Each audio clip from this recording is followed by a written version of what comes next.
I said, my brother, when they holiday. I don't know. Me, I know. Say you don't know. Me, I know when they holiday. I know when they holiday. Now this is the one I know holiday. I know when they holiday. Can't travel this is I be holiday. I know when they holiday. I just not the jealous of the holiday. I know when they holiday. The power below the holiday. I know when they holiday. The whole way that they holiday.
Very big question, right? Very big question. Who made all of this? Liberia wasn't like this. Liberia wasn't like this.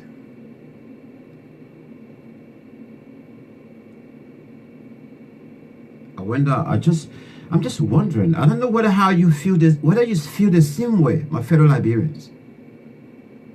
When you go into bed at night, I wonder you wish that the next morning by 6, 7 o'clock or so when you are up, I wonder you are concerned as to what news you will be waking up to. I don't know how you feel, but I do wonder. I do wonder a lot. When I'm going to bed at night and trying to end the day to go to sleep and hoping to wake up the next morning, I am wondering how the next day is going to be like in the context of our dear Mama Liberia. I wonder whether you feel the same when you go into bed every night. Whether you can ask yourself some of the questions as to How will Liberia be the next morning? What news am I going to hear tomorrow morning again when I wake up at 7, 8, 9, 10 o'clock in the morning? I wonder if you feel the same, like I always do. So every time and then,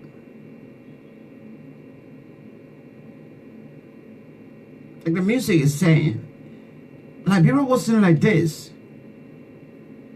But every time and then when we wake up in the morning, and thank God to social media now, that things are no longer hardening.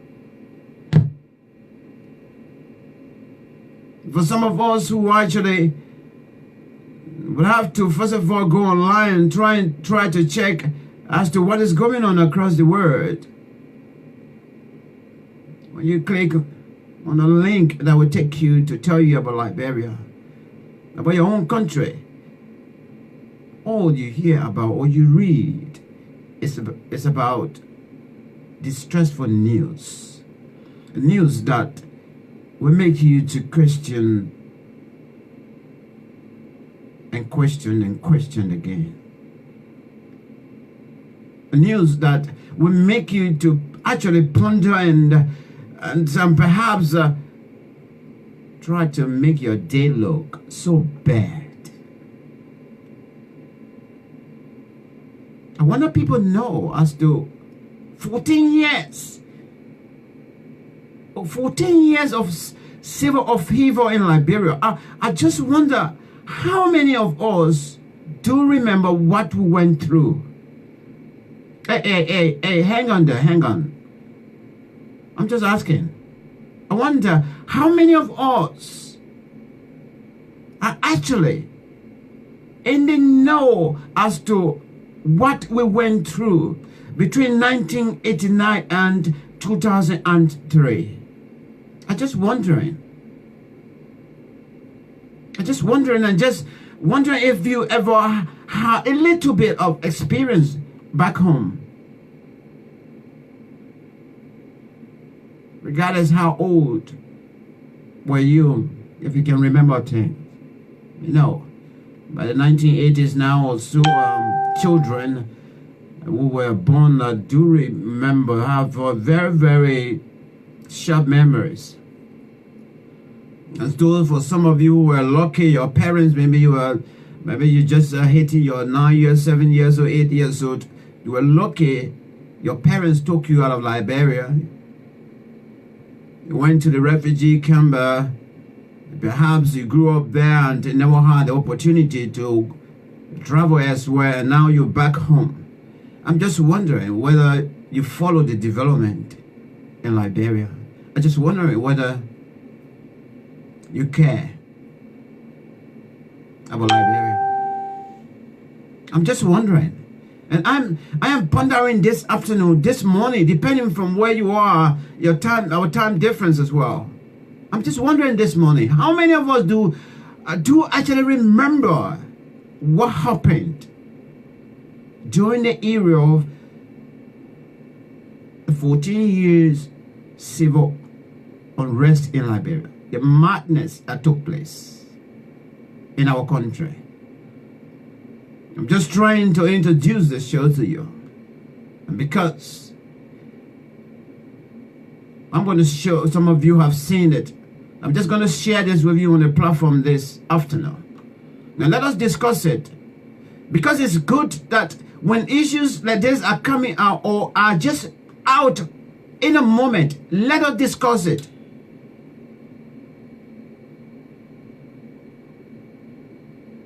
Let us discuss it. The moment things comes out, let us discuss it. Liberia right now, I don't think we are all prepared to go back to those days. And that is exactly what we are going to do on the platform this afternoon. I'm going to ask you, I'm going to welcome you to give your 1 or 2 cents with respect to what we are seeing online. These young people that are so in that video. Some of you have seen it. But it's good that let me create a platform where you can come and give your 1 or 2 cents regarding this video.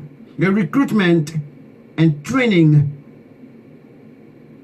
of people that I would refer to as vulnerable young people of Liberia into a private security sector accordingly. Yes, when I saw this video, when there was, 2, 3, 4 people sent it to me this morning, and so I watched it and I couldn't comprehend well. And I was just there, I began asking myself, so many questions. After spending 10 years in the city of Monrovia, when Octopus was raging hell on us. Yes, Octopus was raging hell on us.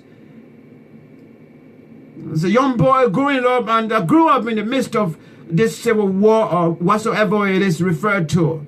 This civil madness that took place. 10 years I saw it. 10 years I felt it. 10 years I lived the war. On 2 occasions, due to the proximity of my residence to the Greystone, and Greystone was the place that many people from other part of Monrovia finally took refuge. And also it was a business side because you can take things there for people to buy food and whatsoever. And on 2 occasions I went there, visiting some family and friends or so. 2 occasions I saw bodies being scattered. Yes, bodies. I saw bodies being scattered. Children, pregnant women, older people, young people, all ages. Octopus.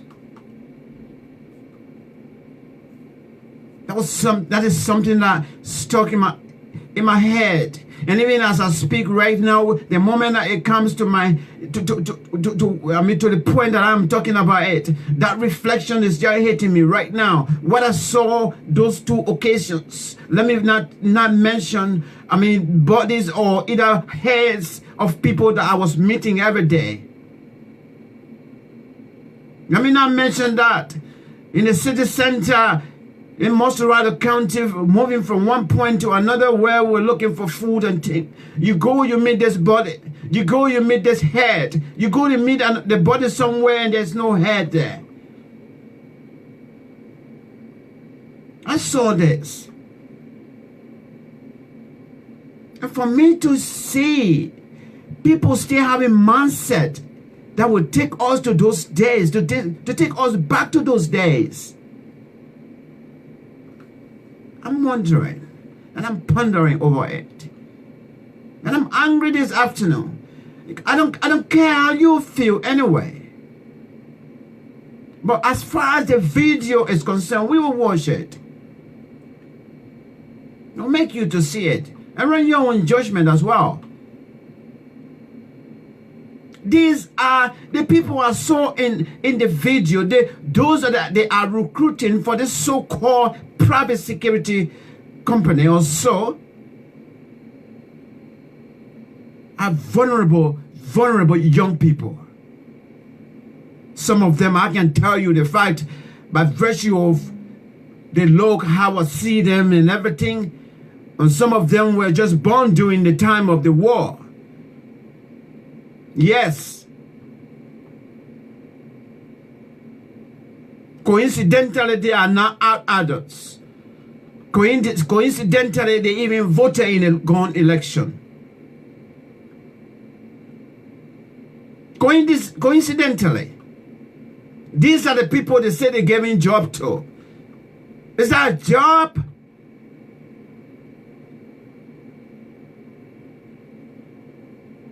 But we want to use this platform, and we are going to communicate with organizations, including ECOWAS. We will communicate with Amnesty International.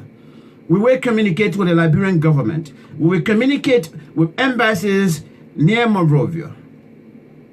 We will communicate with the African Union. We want them to fully investigate these companies,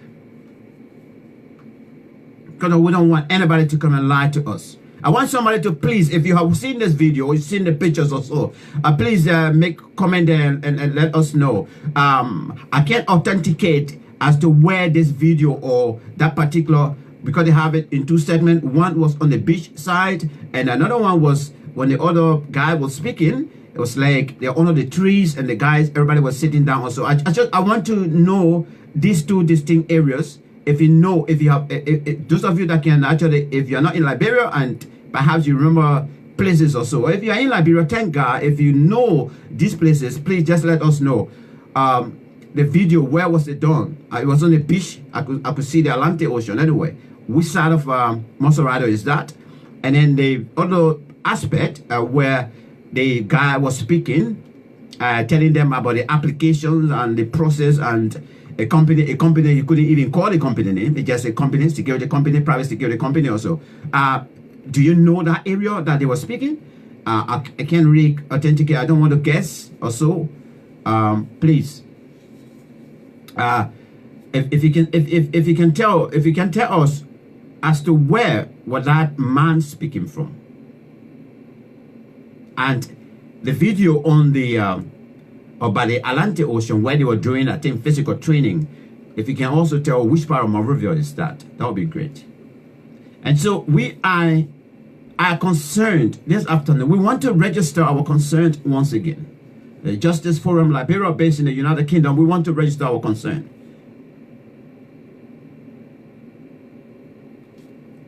If you are dealing with this gunto, especially young people, you got to be careful what to offer them.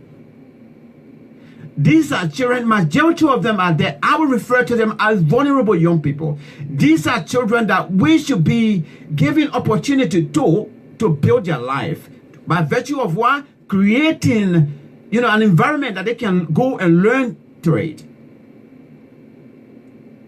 Beef up the Monrovia Vocational Training Center. Or maybe open another one in one county to another county. Ask these children, because the people are saying that they are children, they are vulnerable children. Ask them. For some of them, they are even, maybe school dropped out for many years now, but it's not yet late for them to go back to school anyway. If you want to do that, if you want to help them, invest in them. Invest in the people. Do not give them a training and go give them guns again to be somewhere. If you say private security, also to be looking at somebody standing outside of somebody's home for 24 hours or so. That is not help. It is not. These are your citizens. You promise them to help them. If you want to help them, you got to help them in a way that they can be able to help their family tomorrow and help their country. Not giving them, daily bread and butter thing or whatsoever.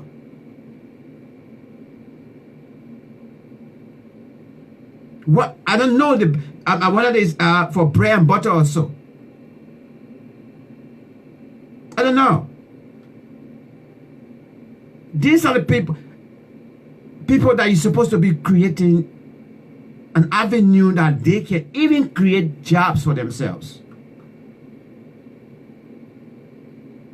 These are the people creating jobs for themselves. Send them to vocational training institutions. Let them go and learn carpentry. Some of them might tell you, say, well, for me now, I don't want to go in the classroom. But yet and stay is not late. They can go and learn how to be a bricklayer. They can go and learn how to be a carpenter. They can go how to learn to be electrician. These are skills that perhaps, primarily you don't need to be even up to the high school level. Especially in a context where most of them perhaps won't feel comfortable now to go and sit in the classroom anyway. Let me see who is on the dice ball. We can bring the person in. Sa Noah. Been a while anyway. Let me see. Noah will be on. Let me see and go back now to my library and locate this video.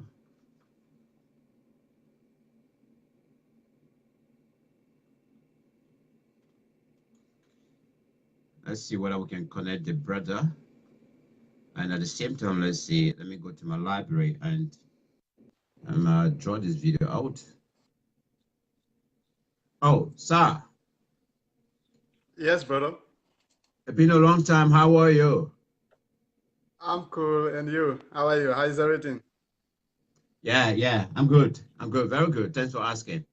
Welcome, man. I wanted to show the video first before I could open the line, but since you call, maybe you have seen the video or so, or maybe you want to just add on what I was saying. I saw the video. Darius Dillon posted one of the videos. And brother, I don't think whether it is time for us to sleep. I think we all need to wake up because this has the potential of destabilizing the whole West Africa. Whether they are training them for private security or for whatsoever, if you train militias in Liberia, it could be for Liberia, it could be for any other country. That alone raises questions. So, brother, I won't lie to you, but let me give you a background. Ellen failed us because everybody was afraid since she was a woman that if Ellen was going to fail or anybody was going to say that Ellen failed, it was going to be like women fail. So because of that, the whole world, everybody was behind her and they keep supporting her up to the dying minute. Yeah. All because all of us wanted her to succeed.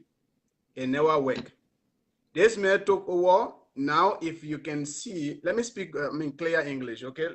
Sorry, let me change the sour so that other people can understand what we are trying to say. Yeah. When this guy took over, he has been able to bring female issues on board, and he's celebrating International Women's Day, and everybody see him to be like a feminist champion. These are all tactics that people play to keep themselves in power, and they silence the international community because certain people have certain interests. And once those interests are met, whatever you do in the country, nobody cares about you.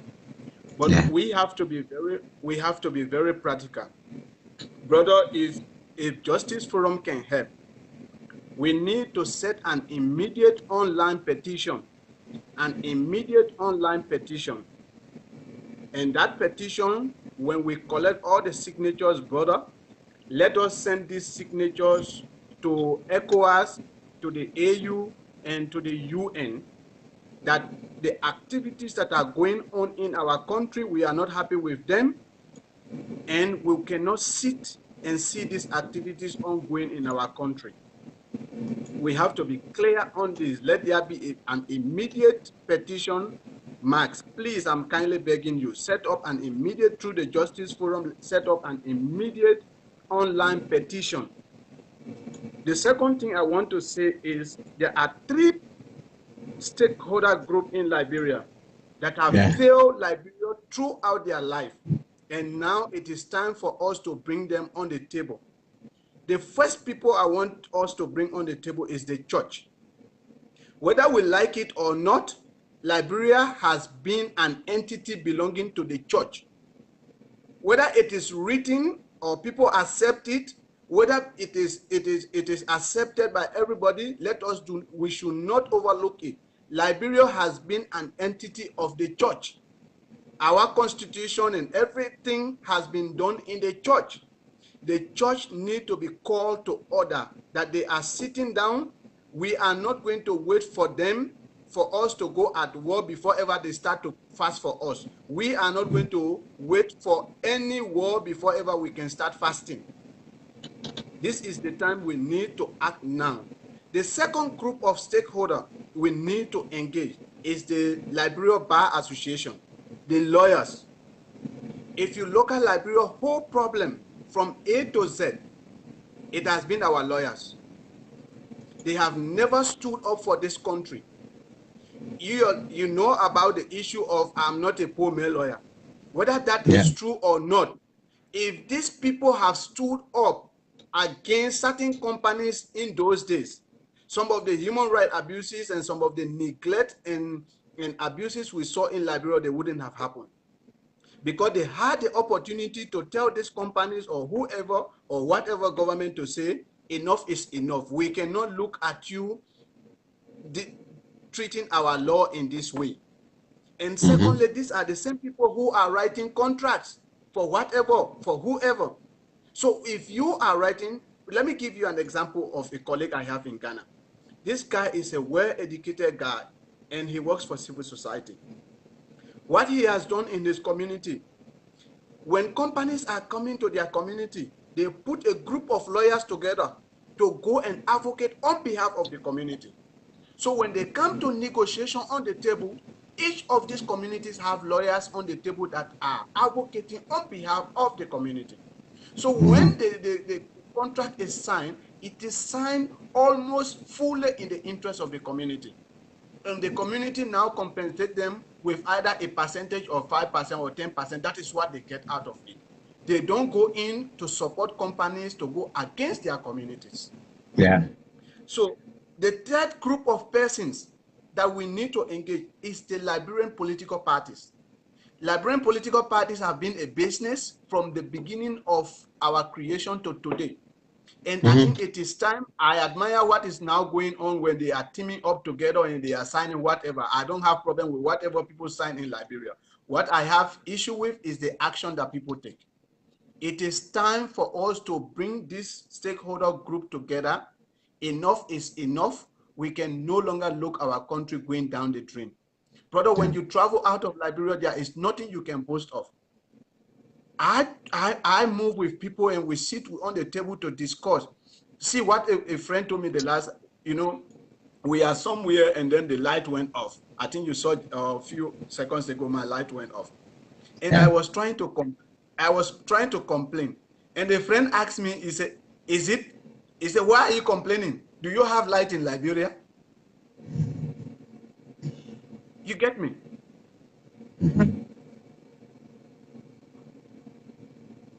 Yeah.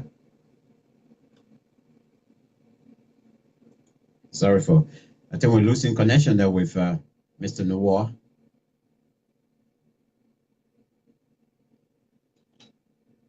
Now we'll call your Corey again. All right, we're losing connection there with Mr. Noah. But we're gonna go now to watch the video. Let's see. Thanks so much for all of you who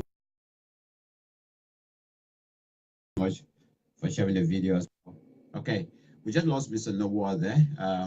Where we'll be awaiting him to come back.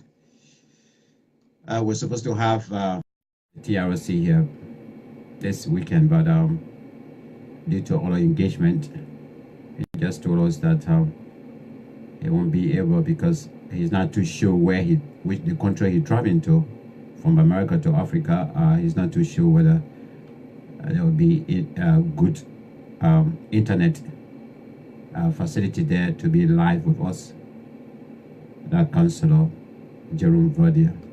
But we'll keep our eyes up, and as soon as he's ready, we'll bring him on the platform here and we'll talk. Let's get Mr. Noah back and wrap up with him. But this Saturday we'll be here. Mr. Mo Ibrahim of the Unity Party will be here. We'll be talking about Mama Liberia. Welcome back.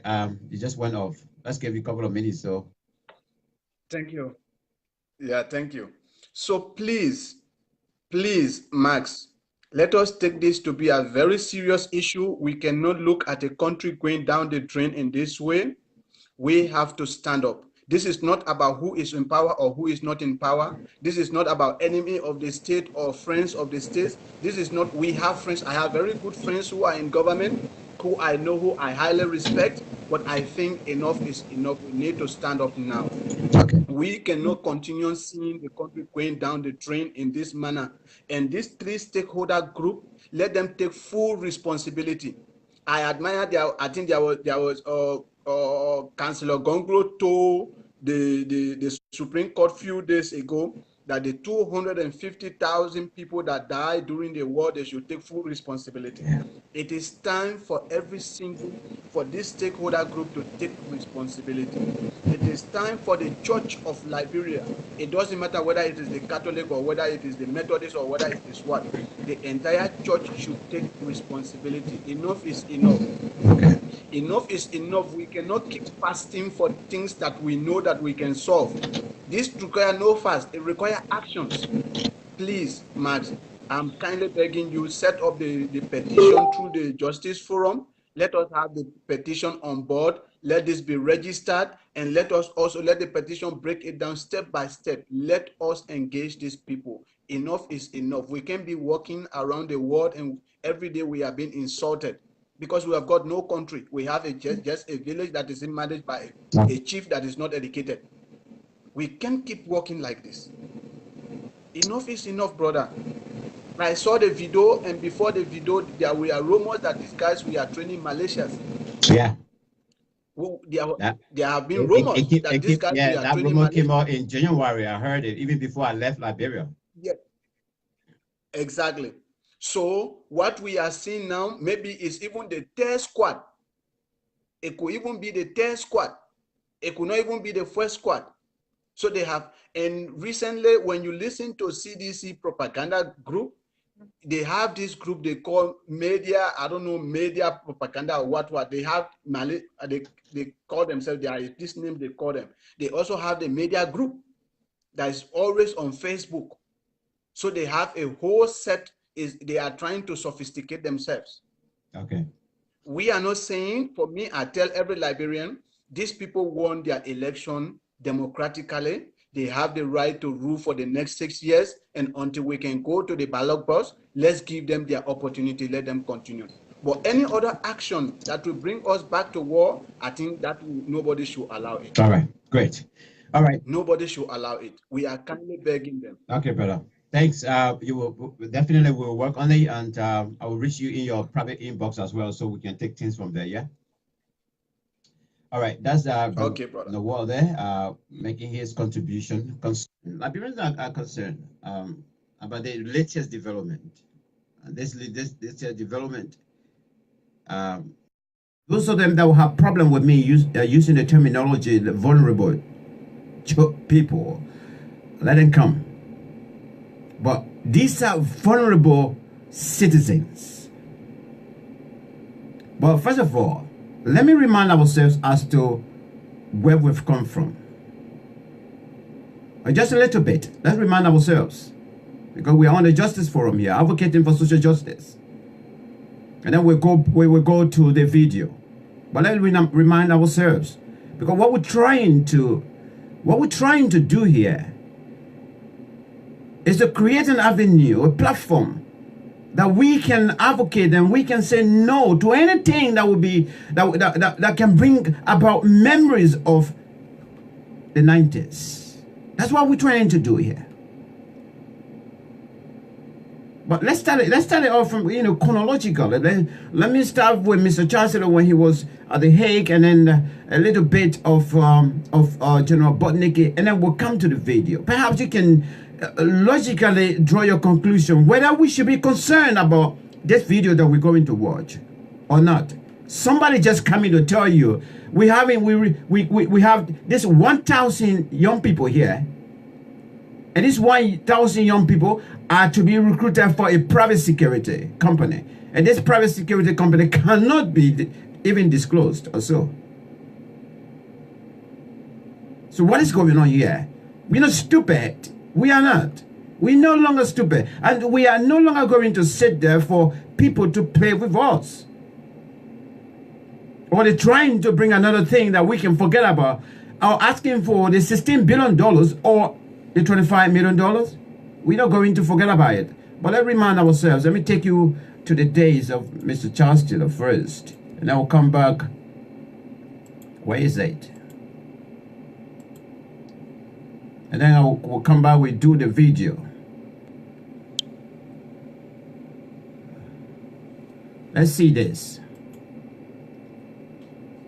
Please be seated.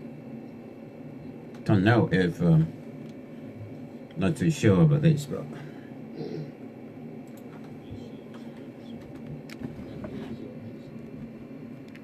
Mr. Taylor, just before lunch, I rather prematurely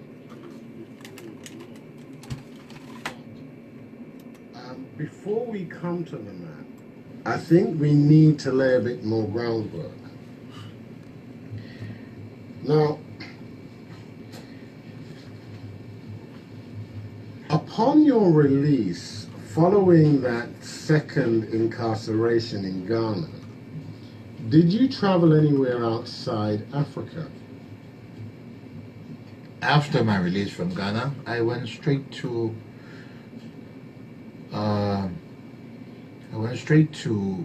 Ivory Coast. Then I went to Burkina Faso. Verified my trip into.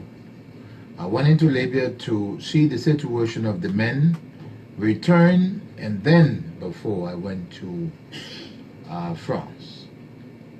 Why did you go to France?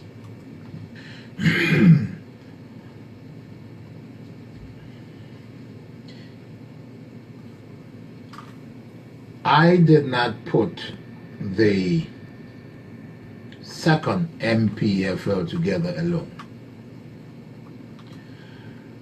This second MPFL was put together by those of us. I remember saying to the court, there was a group in La Côte d'Ivoire. Now,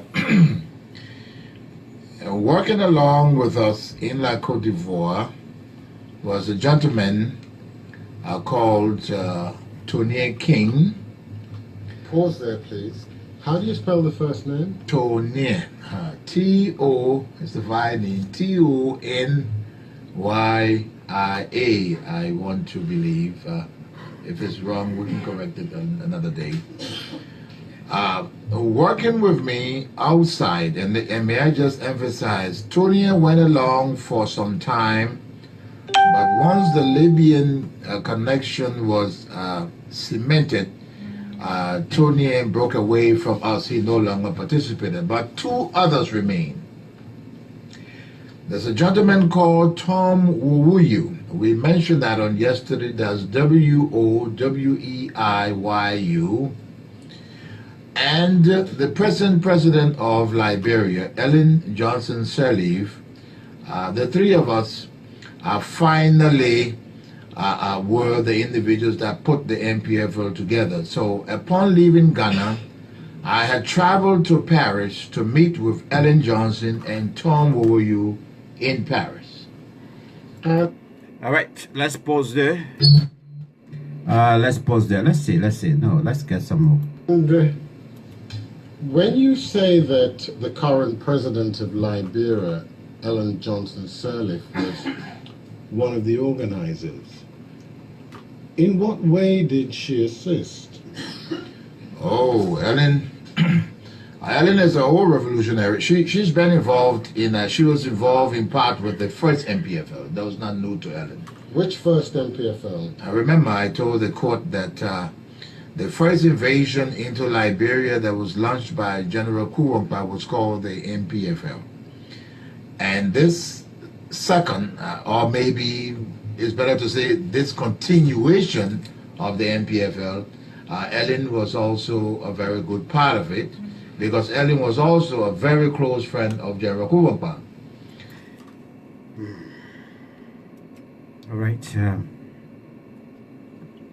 All right, we just wanted to refresh our minds a little bit. Let's go back a little bit and hear as to how we got here.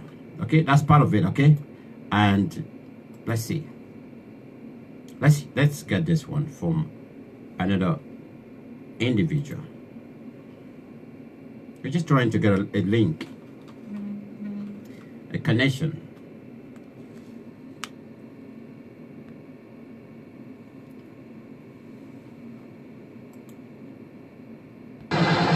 But prior to converting to Christianity, General Butt Naked was feared on these streets during Liberia's civil wars. Before each battle, he said he killed children and ate their hearts. We took off the hearts of the children and we wanted to be alive. So there's a pole here that we stretch the child around so that we have access to their ribs, and use an axe to rip their back off. A tribal ritual he once believed protected his troops. 14 years of civil war plagued this nation. There were several fighting factions. General Butt Naked's was called Ulamo J. Their original mission was to defend then-President Samuel Doe, their fellow tribesmen. Along the way, General Butt Naked admits to being responsible for some 20,000 deaths. So the fighting here was very tense and was very, very strategic and deadly. Strategy for this former general, he says, included recruiting child soldiers and rape. So we thought the worst stage that a woman could go through is for her to be violated forcefully before killing her. And what is that supposed to accomplish? Anger, bitterness. Everybody just bitter, because most of the time it is very hard to take the life of another person if you are normal. You can still see bullet holes in one of the buildings where former General Butt Naked fought. But despite the gross crimes against humanity that he himself has admitted to, you won't find his name among a list of former warlords who the Truth and Reconciliation Commission has recommended for prosecution. The reason why, the TRC says, is because in his sorrowful testimony, he was honest. He said, I deserve to be punished for what I did. If that is the decision, I will walk to the court and I will face my fate. All right, so we're going to stop there again and go right back to the other video. But let's take our short musical break first. Let me set up good. Let's take our short musical break. Let's go to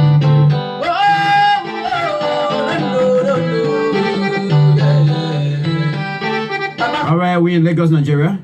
Flock politician.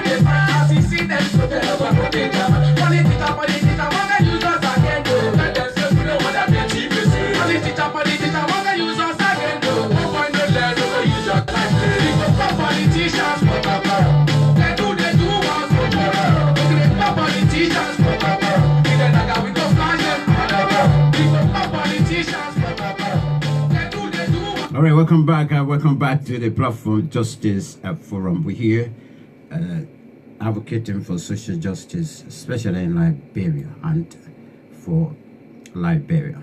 So let's see now, with respect to what we have under the microscope this afternoon, this morning, this evening, depending from where you are. Trying to microscope this training thing. Number one, the reason I'm asking for the venues, or asking for people to actually authenticate the venues that these videos were actually made, so that when we are making our formal communication to institutions, we will provide the information to them. We may mention in the lecture, and we'll also try hard to give them the link that they can be able to go and verify what we're talking about. So for those of you that are watching, especially if you're in Monrovia and you can authenticate where the two videos were shot, please let us know. Okay, so let's see. Let me go consult a library now. This is it. Let me see. Please watch it with keen attention. Perhaps you'll be able to actually tell as to which part of Monrovia is this. But to me, it looked like the Sport Commission. I don't know. I'm just guessing. All right. I got good news for you today.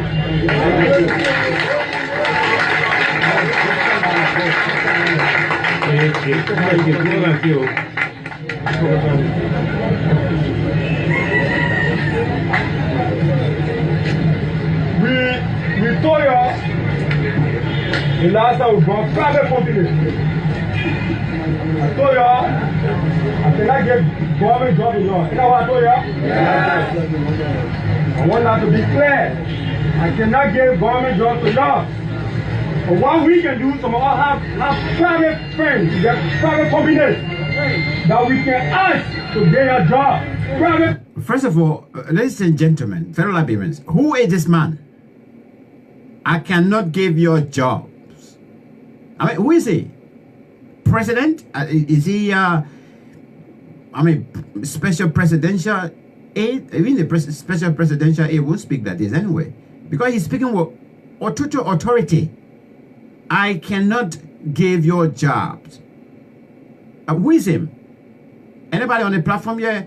Can anybody tell who is this man?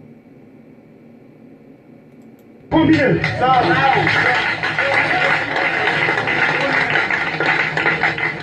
find the people yet. The Liberian government approved those people to make business in Liberia. Let it continue here.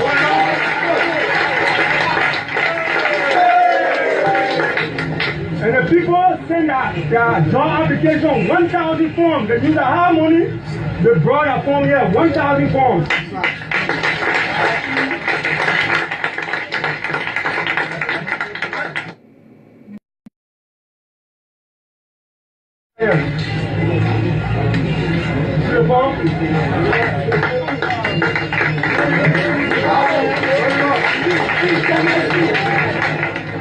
Have anybody asked you to buy a phone yet? No.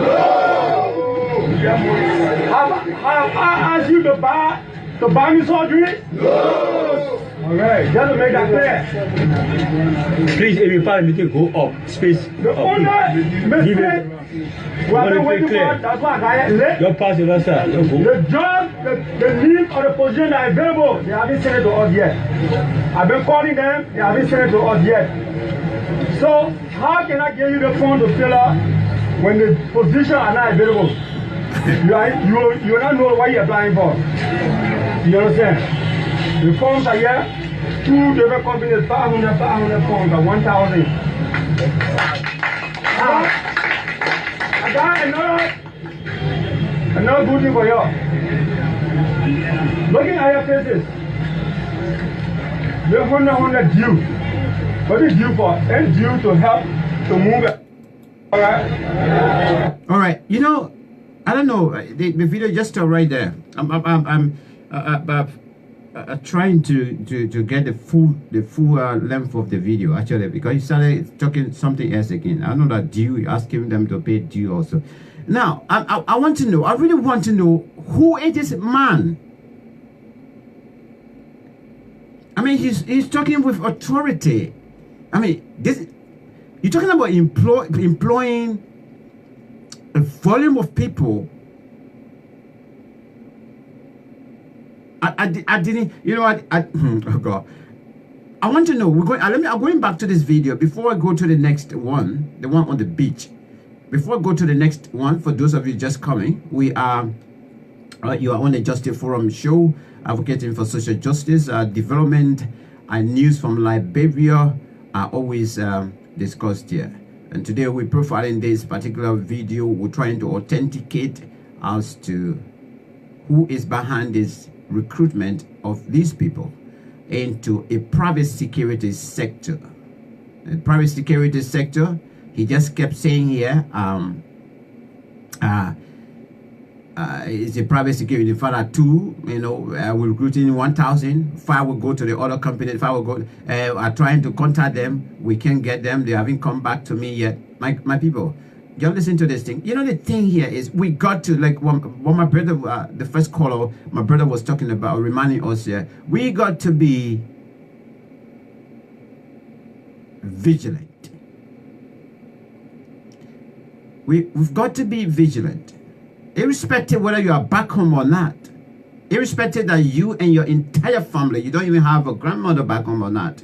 The fact of the matter that you are still a Liberian, you are still a Liberian. We all got to be vigilant, and we have to get involved. We've got to ask those questions that maybe other people would think are all difficult questions to ask. And that's why we are profiling this. Because I know definitely,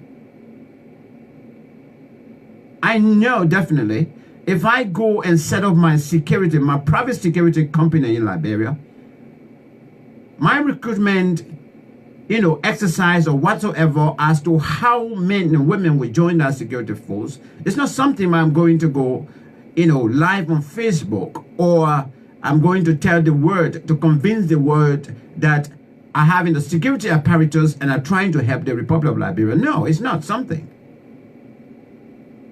If these people are saying that they are private security sectors or so, what is it about showing off anyway? And somebody is telling me the government of Liberia. And so what? Okay, let's go back to the video again. All right. I got good news for you today.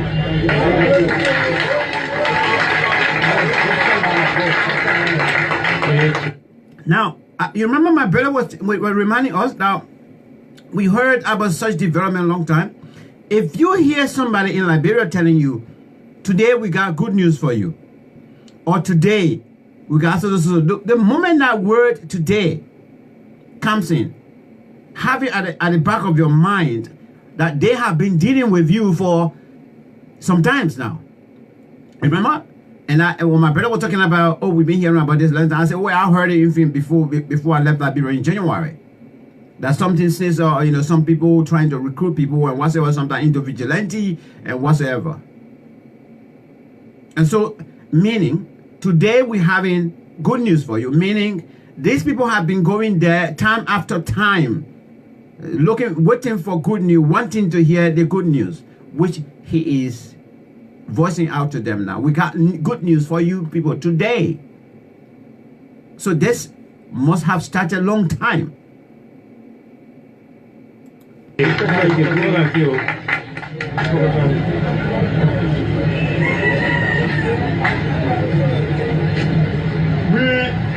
you the last time we brought private companies. I told you I cannot get government job in law. You know what I told you? Yes. I want that to be clear. I cannot give government job to y'all. Now, who is he? We told you I cannot give government job to you people. You and who told these people that you especially can't give government job to them? Now, who is this man? Who is on the platform that really know this man? And another question is, can you authenticate this place? Because my understanding, the last time when I was living in January, as people were saying that, I saw some construction going on at the party headquarters. I'm talking about CDC, and somebody said they were building something like, a sitting ground, like a stadium form, for people to be sitting there. In the middle, people can have entertainment. In the middle, they can have, maybe football. They can have, musical concert or so. So my instinct now is telling me that this place could be the headquarters of the CDC. That's the Coalition for Democratic Change. What we can do, some of us have private friends, private companies that we can ask to get a job. Private companies.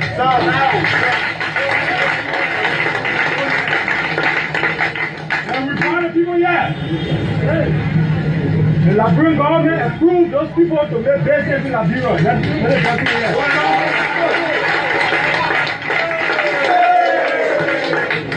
And the people send their job application, 1,000 forms. They use the hard money. They brought a form here, 1,000 forms.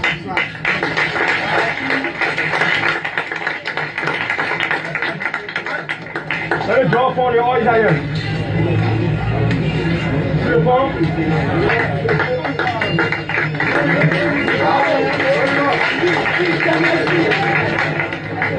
Anybody ask you to buy phone yet? No. Have I asked you to buy me surgery? No. All right, just to make that clear. Please, if you find me to go up, space. The owner, mistake. We have been waiting for. That's why I late. Your pass your sir. The job, the need or the position that is available, they haven't sent it to us yet. Okay. You told the people you'll come. We get a job. We get good news for you people. Applications are here. One company is available and is we're recruiting 1,000 people for you to be private security. But the only bad news is that there's no job specification.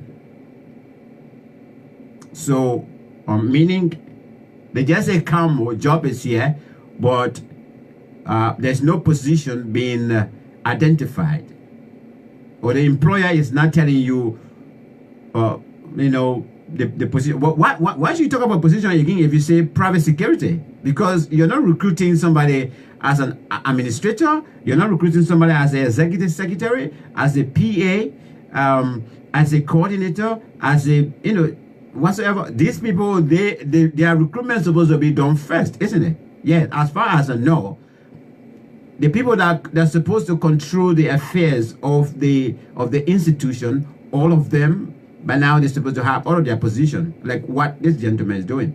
Now the recruitment, now all these people you call it what you say private security, they're all going to be security people. So what position are you talking about? Say, the people didn't tell what position is it? Come on, man.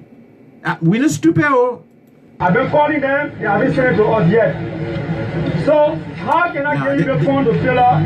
Now this is the company you're dealing with, and today now you tell the people I've been calling them over and over, and the people now picking up the phone for them to, for me to talk to them and find out what position they're recruiting for and whatsoever. Come on, man. Come on, man. When the positions are not available, you don't know what you're applying for. You understand? The people, you call the people, you told them already that they should come for them to be recruited to be securities. What do you mean? What do you mean, my friend? You told them to come. You're going to be security. You're going to be standing in front of the supermarket. You're going to be standing in front of the store. You're going to be standing in front of somebody's house. While the person is in bed or whatsoever. Then what position are you talking about here? Stop this. The phones are here. 2 different companies, 500. Now, first he said, one company wanted 1,000 people. Going deep down now, he's talking about the forms are here. 2 different companies. Okay, tell us the names of them. 1,000. I got another good thing for you. Looking at your faces, we're 100 due. What is due for? And due to help to move it. There you go. They play the other recording stuff. Yeah, the men were talking about due. 100. So they charge the people 100. First of all, you're asking them, did I ask you people for money? No. Did I ask you for coconut? No. Now you're talking about 100 due. They say, what is due for? So the due is there to help the administration to run the affairs of the recruitment process. My people, we're laughing you, but let me see whether I am in the right place. All right. The next video is a version leading to this video.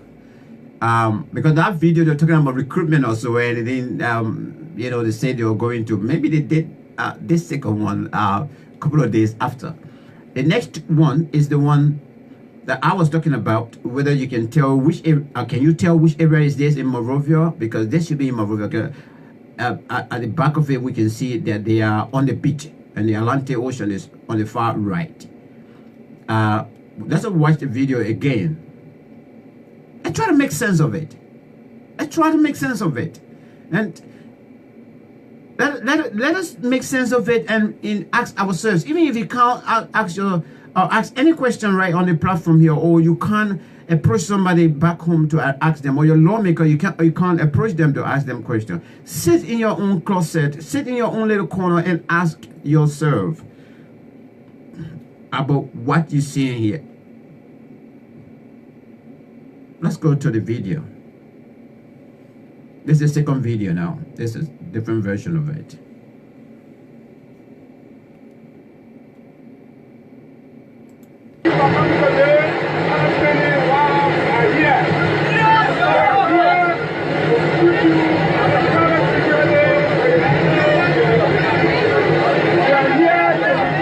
Stay in the center.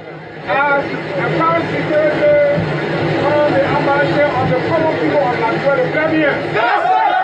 So as we live from here, we want you to be disciplined and represent us. Yeah. They are here, you guys are here as recruit for a private security. Honor the name. Let me go back so you can hear. Honor the name. So as we live from here, we want you to be disciplined. Stay in the center. As account security from the ambassador of the common people of Nigeria, the Plebeians. Okay, honor the emperor of the common people of Liberia, the plebeians. Okay, that's why you are here, to be recruited for. Okay, let's go. So as we live from here, we want you to be disciplined and represent us. Yeah. Common people. Please send out the police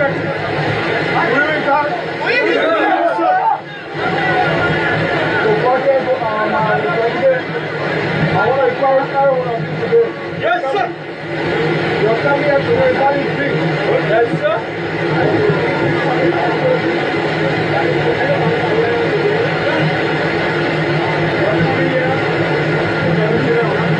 Yes, sir. I believe that you know what you're here for. Sure. Come with me. Come with me. All right, sit down. Sit down.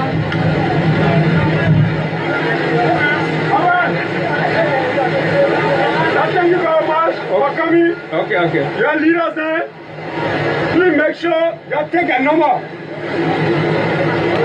From today on, we will pass the information to them, and they will pass the information to you. But it doesn't mean that you should call, you can call. The next process is, within a week, I will be calling you to tell you when we all will meet at the security company. Right across from Dominion, Benny, right to our house or NGO. There's a security company called Secret. They will be there to take your information down, then they will tell you when you all go to the police academy. But between God and man, you're ready to show that everybody here will get that job. The job is free. The job is free. Nobody has paid no money for job yet. And nobody should pay money to anybody for job. We are here to propagate the proper agenda. The president alone cannot employ everybody. This is why some of us... You remember this guy in the first video? Let me go back a little bit. What I say? You remember him? He's the one that appeared in the first video and was struggling as, with respect to telling the people, these vulnerable people, as to which company or the two companies that actually they are recruiting them for. In this video now, second video that I think it just comes from doing exercise on the beach, and they're trying to give them reassurance. He mentioned one company there. Perhaps he didn't even link it to what he was saying. Say this is the company though, so to clear the air as well.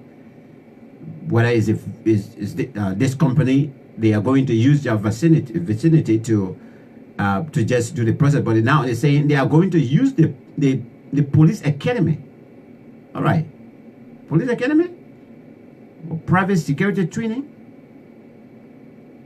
Okay, maybe that one they can hire. Maybe they're hiring it from the Republic of Liberia anyway. But I don't know whether it is a constitution or whether it is permissible for private security sectors to go use the police academy to do their training also. What part does the police, the Liberian National Police, have to play in supporting the private security sector anyway in Liberia? But I leave that with those that know the integrity of it. But this is a gentleman. This is him. I don't know what is a gentleman. I don't know. But this is a guy that was in our first video, and I can now conclude, and I'm convinced, I can now tell you that that venue, and I put my head on the chopping board, that venue in that first video is the headquarters of the CDC. Probably it was a coalition also, but I know it's a coalition for democratic change. That venue that he was speaking to first is the headquarters of the CDC. And I put my head on the chopping board because I visited it twice from the way the background looks like and everything. I still remember vividly how it is. So that's it. Now, why would a private company go to the headquarters, only to the headquarters of the ruling party, to go recruit vulnerable people for a private company? Okay. All right. So what? Am I missing something here? Or wait. Am I really missing something here? I'm asking the question, why will I probably have contacted a friend in America and say let's try to let's put together let's run a private security sector in Liberia, a security company in Liberia, and here we are. We're going to Liberia, and the only place that we should go and do our rehearsal for recruitment is at the headquarters of the ruling party. I mean, does that make sense? Don't you think I will be putting my company into a great jeopardy to the rest of the Liberian people, or even to the private businesses that I will be approaching tomorrow for job?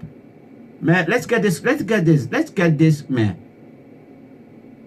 Let's get this. That this guy is trying to convince you and myself, the Republic of Liberia, that a private security company, a private individual, perhaps somebody who isn't a Liberian, has gone to Liberia to set up a security company, private security company, but then decided to use the headquarters of the ruling party to do the recruitment exercise and everything.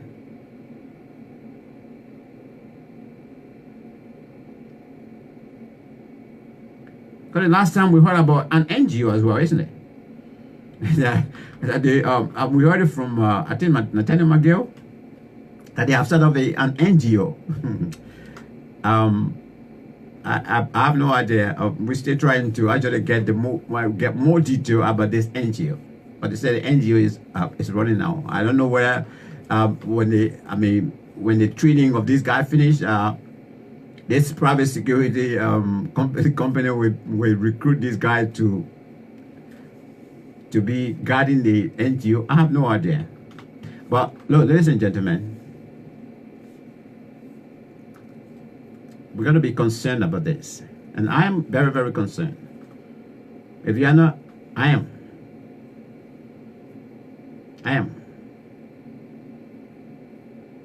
Because there's nowhere in the world where civilization is and people are on top of things in terms of how to receive information and be able to properly digest it before making decision. Our country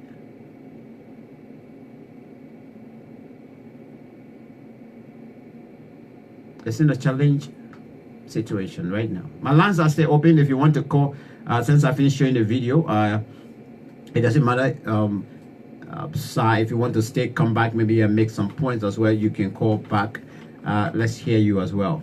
But it is paramount that we talk about these issues. The moment they come out, we need to talk about it. Because I know, and I still remember vividly, words from Archbishop Emeritus Desmond Tutu.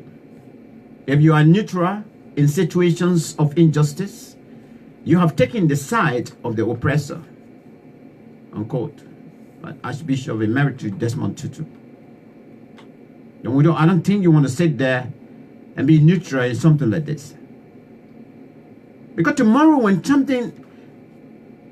anything erupts and you just sit in your little closet now, in your little corner, and begin to ask yourself questions. Why didn't say anything about it? Why didn't object to this thing? Oh, so this is what led to this? I mean, that's the time you regret. And I don't think we Liberians now should be able to put ourselves in situations that we can regret, especially and link it to the past. The past has been bittered. 14 years was bittered.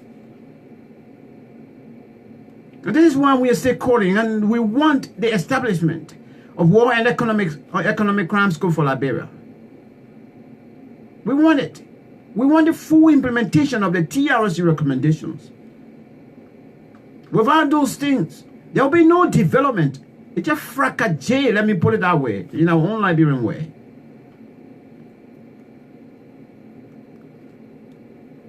There is no justice. There's no development without justice. And there is no justice if impunity is the order of the day. There's no development without justice. There's no justice if impunity is the order of the day in any country. I was just sitting here this morning. I woke up from bed. I woke up with a news here in the United Kingdom. In 1972, I'm not talking about 1990, 1989. I'm talking about 1972. I woke up with a news this morning. 4 people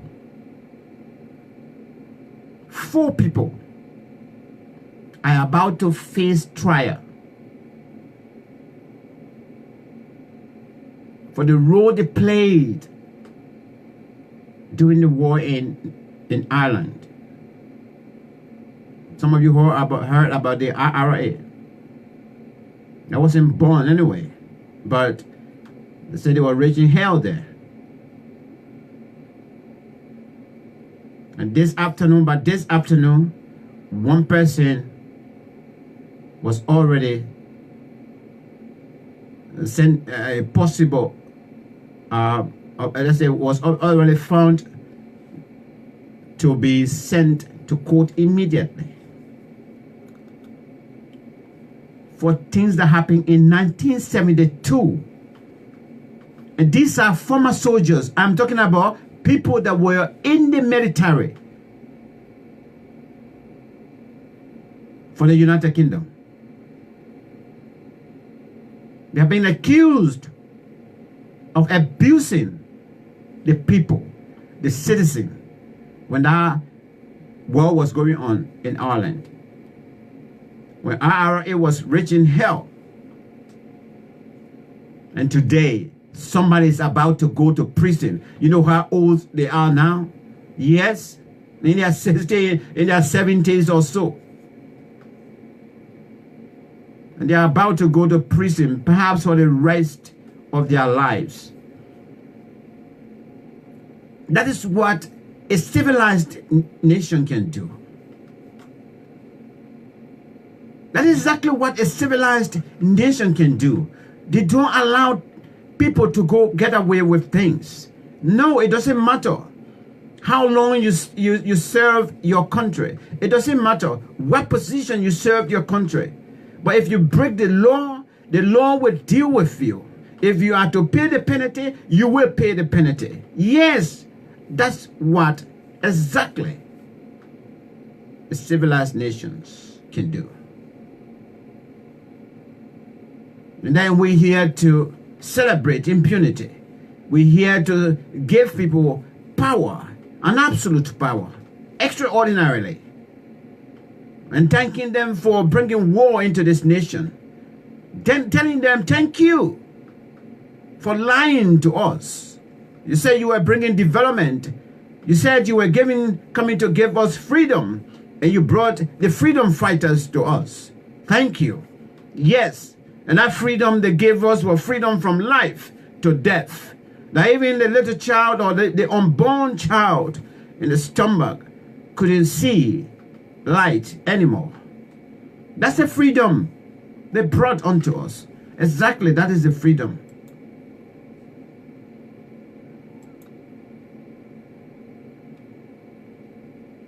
That's the freedom. And we will stand against it. Let me go on the platform on the dashboard to see who is there. I'm going to take a short musical break, but let me see who is on the dashboard. Let me see. And I'm telling anybody to tell me that isn't the headquarters of the CDC. It is the headquarters of the CDC. We saw the backgrounds have been there for several times. I know the headquarters of the CDC. So these men, they were being briefed. These vulnerable young people were being briefed. And I can bet anybody, maybe 80% of them that are in the midst of that group, 80% of them maybe were 10 years old or 7 years old, or whatsoever, doing between the period 1989 and 2003. I bet anybody to challenge me on that. Welcome, my brother. Welcome back. Thank you. Yes, brother. This really is touching when you see other young people are competing in universities to develop new interventions, new innovation. Our country is training Malaysians or training people to become, even if they have chosen to just train them just for an ordinary security firm. My brother, is this the kind of development we want to bring for our country? Is this what we have aspired for all these years? I tell people, if CDC had planned this and prepared themselves, this would have been one of the most successful youth challenge in the world. See, what makes me cry is not, I feel like crying sometimes because, for God's sake, let's consider George Weah, the opportunity he has gotten in life, brother. To come from a slum, from nowhere, you play football in Europe and become so successful. And on top of that, you become a president for your country. Even if you've never been to school, the experience and the exposure is enough to make you work for your people. What are we looking for on earth that people will continue to treat the country like this? Why should somebody, a Liberian looking at red light? I don't know, the last time when you went, did you go to red light? I passed through there, but I can tell you. Brother, red light is supposed to be an international market for Liberia, because that is the center. When you come from any country, that is the place you're supposed to land. Look at that place. We have Ellen built Omega Market for more than 10 years. She could not complete it. Omega Market. Why should people be treating the country like this? See any educated Liberian today. In fact, Just go online, you conduct a test of any Liberian. When a Liberian is educated, the next thing they want to go to America. They want an American passport. There was a research, I have not been able to really see it. I have not been able to read it. A friend was telling me. More than 50% of every Ghanaian born in the UK are now coming back home just immediately after their first degree. Yeah. And what are they coming to do in Ghana? They are going back in their villages, not even in Accra. They are going back in their villages to see what they can make out of their village. For God's sake, brother, can these people see? Can they see that the world is running, the world is going ahead, and we are so behind? Liberia is still 1960 Africa. Liberia is still 1960 Africa. When you try to say it, sometimes other people feel offended. They start to insult you. They start to say all kinds of things about you. But the reality is, I think it is time for us, especially the young people, to sit on the table and discuss these things like you said. I think enough is enough. We have seen too much. Imagine growing up in a refugee camp and you are being called a refugee without the opportunity of you even getting a birth certificate. These are very simple things that people are supposed to first of all think about. Let's forget about those big things that we talk about normally. But the ordinary fact that you don't have a nationality because you are born in someone else's country, and the person decides when you eat and how you eat. The person will even get offended when you wear a good clothes because they see that you are a refugee, so you're supposed to be a second class to them. You come to Liberia, our young people, by the time they start becoming something, brother, let me explain the story to you about a friend. There was this friend I saw. We are all working in civil society, and I really admire him. And I thought that I could make this guy to become a researcher for Liberia. Brother, by the time I gave this guy the first contract, he became the big boy in town. I was surprised. You can imagine. In fact, he became so busy that I started asking myself, when would people learn to work for themselves? When will people learn to develop, to use a single idea as a stepping stone to do something bigger? This guy has not gone anywhere. Recently, I was hearing that he was looking for government job. He went into government. I don't know what he is doing. When you have already grown into civil society and everybody is now respecting you, and you have a master's, all of a sudden, instead of you becoming like a researcher and trying to help your people and other young people, this guy is nowhere to be found now. I think he is behind CDC government. He is sitting there in one of those offices waiting for the next $10,000 that we drop so that they can divide it. For God's sake, I think if there is anything we should do now, apart from calling on the international community, hey, international community cannot help us. Let me give you an example, brother. There are conventions and treaties that have what we call a non-interference. So non-interference is, if I am elected as president of my country, the UN itself is under me because I am a member of the UN with equal rights like all other people. So there is nothing the UN can do. If they want to do anything that I don't like, I bring up the cross of the non-interference against them. And by the time you talk about non-interference, case closed. UN cannot do anything. ECOWAS cannot do anything. AU cannot do anything. Countries that are moving forward are countries where the citizens have stood up for themselves, especially those lucky ones who become successful in the country. I don't want to call names, but we have people in Liberia who have become successful. I think they need to bury their pride and stand up to the test of time. I can tell you, why should somebody come to during election in Liberia and spend up to $5 million United States dollars? Do you know what $5 million United States dollars could do, brother? Do you know what it could do? Imagine if somebody goes back to Swakoko. Now the world is so modern that you can use little money to make impact. Imagine if you go to Swakoko, you open up a youth training center that incubate businesses through farming. As you are enrolled into it, if it is for a period of 3 years, as you are trained, you are expected to go and perform it on your farm, and you have a coach or a mentor that is following you to see how you can generate that training into a business. But if you use 1 million in Swakoko, that 1 million will give you an impact. A huge impact, let alone 5 million. Let alone 5 million. If you take now, like I think they have these innovation centers in West Africa, you have some in East Africa and whatsoever. If you just take 3 or 5 persons and you send them to these innovation centers, when they come back, they will be so good.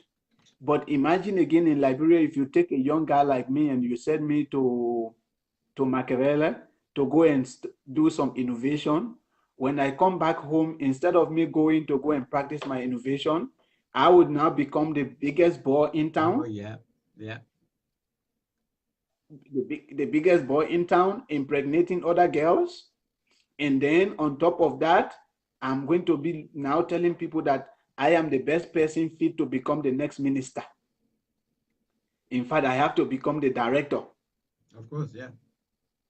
There's a question. I tell people, if you are corrupt enough and you believe that you are corrupt enough, the best place to go is business. Why go into government? Because if I create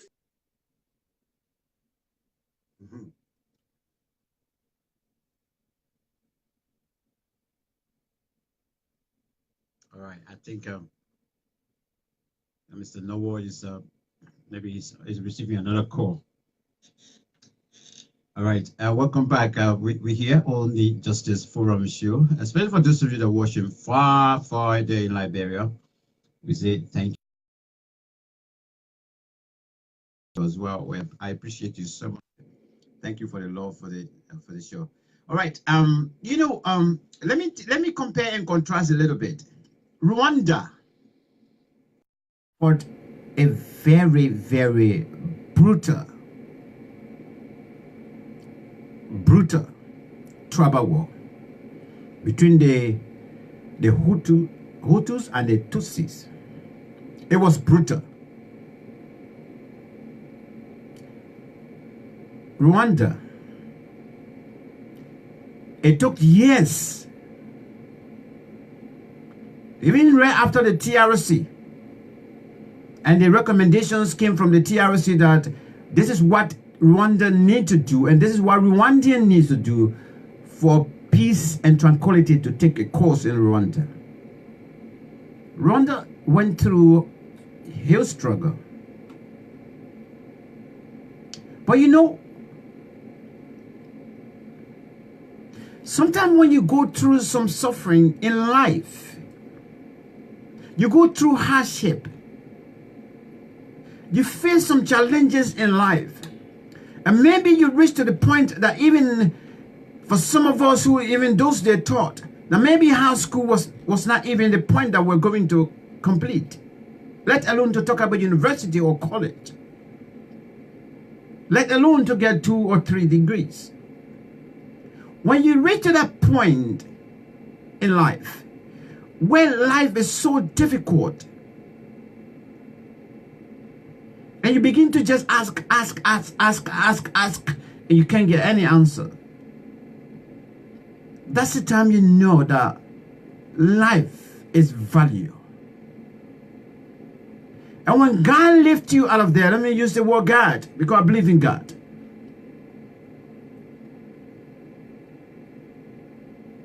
When you are lifted out of there and you got this opportunity that you can make better use of, not only for yourself, but the community around you,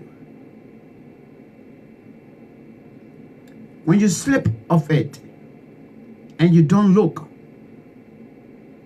and think from where you have come and then begin to do the right thing, when it's taken away from you, you will suffer, and you suffer for good. Perhaps it will be difficult for you to recover. Liberians who went through hardship, we suffered for too long in this nation. I mean, for too long. We continue to live in abject poverty. Yes, indeed, we have mineral resources. That those mineral resources are only enjoyed by people from different parts of the world. Yes, and yet they do pay for it. But it doesn't come to the rest of the people. Few people control, few people eat. When you reach to that point, maybe somebody come and say, I am the angel. An angel that will take you out of the trouble. An angel that will deliver you from all the challenges you've been going through. I am the angel. That angel that has been sent. And I'm here to give you peace and harmony. And I'm going to make sure that your children will go to school and they will have, perhaps they will eat at school and they will have good breakfast in the morning. When that angel happen to come and tell you that indeed everything from now, employment, everything will be okay, and you put your trust in that angel and you give your all to that angel, if that angel fails you, your disappointment is great. Rwanda, from one president to another, even after that period, the nation was still shaking. Today, Paul Kagame, the latest video, the latest news I read last week or so. Computers are now with kids, children in the first, second, third grade class. Let me go back on my dashboard, and I will come back to finish with the story. The thing is, Mr. trying to call back. Computers are now with children in Rwanda. Yeah. Well, let's go. Quite true. What you are saying, Rwanda has launched a satellite in the air so that it provides internet in all of their schools. That's quite true. Brother, let me tell you,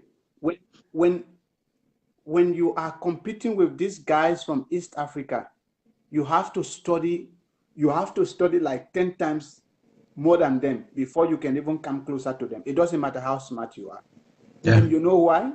Because they are exposed to things that we are not exposed to. So the only way for you to keep your respect when you are with them, you have to study more. So while they are playing football, they are playing cricket to reduce the tension on them, you are in your room, stay busy trying to study to catch up with them. But I keep asking, and I will keep asking this. For me, I keep asking the Liberia Bar Association, the National Bar Association. The legal practice has got so much opportunity to transform a country than any other practice in the country.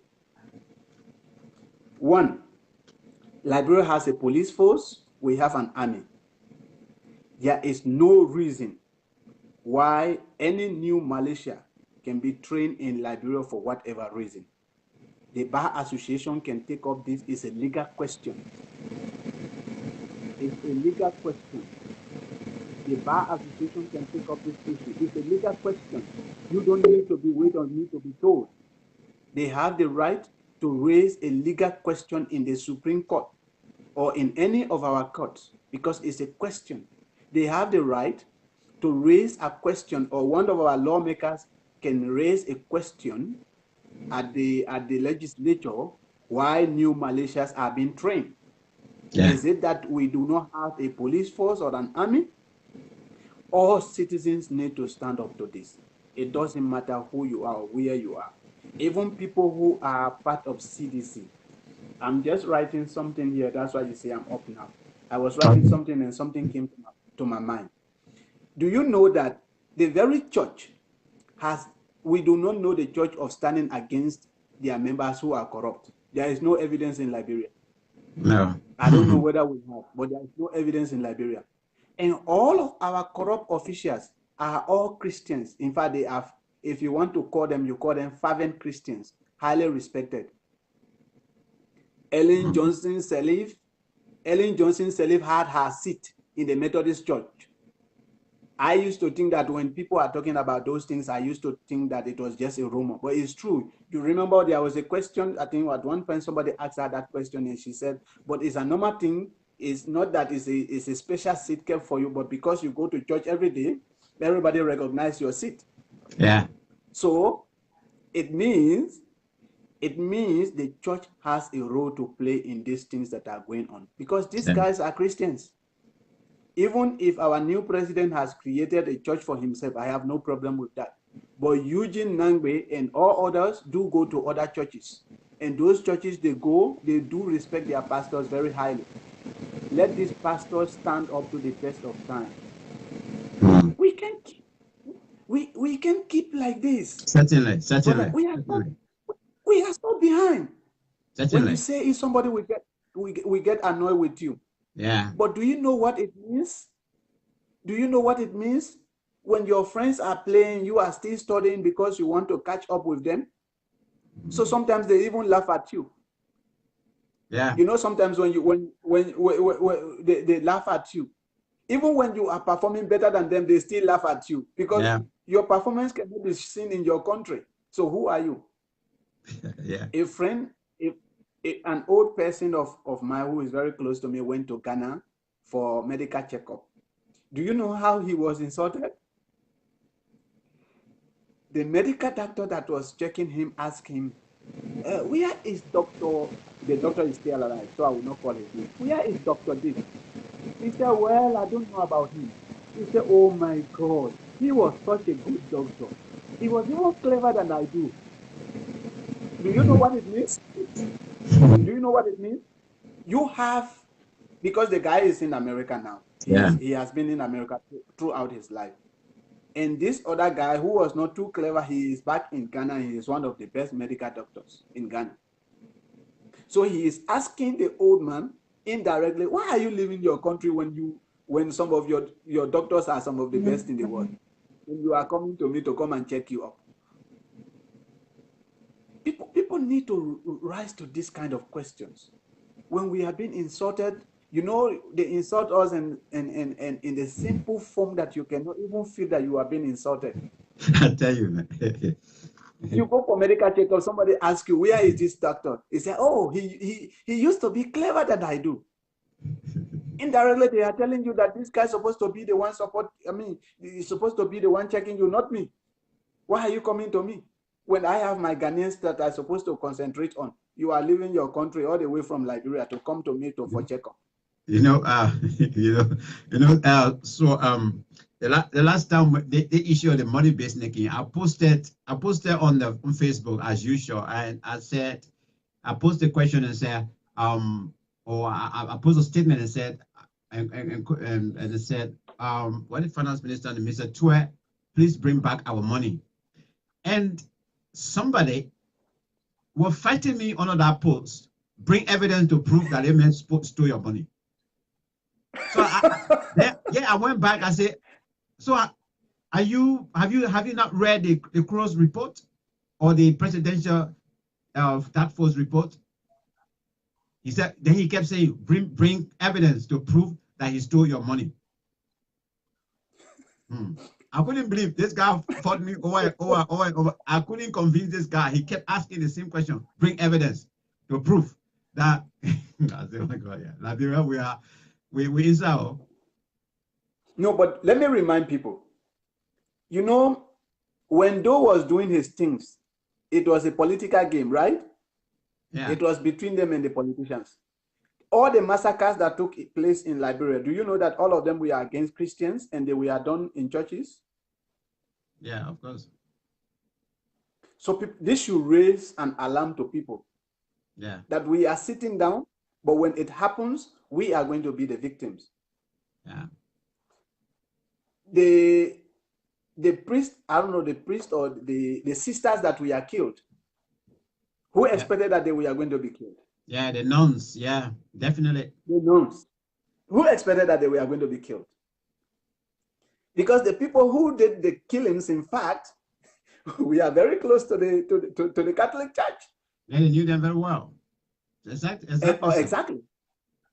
So let people start to think that when these things happen, when there is a problem, we are going to be affected as the church. The church is going to be affected. We are going to be affected. Let us, this is not about who is in power, who is not in power. It is not about George Weah government or not George Weah government. It has been an age-old thing that Liberians have not been able to sit on the table. You know, the last time I was watching a clip about the former Internal Affairs Minister under Ellen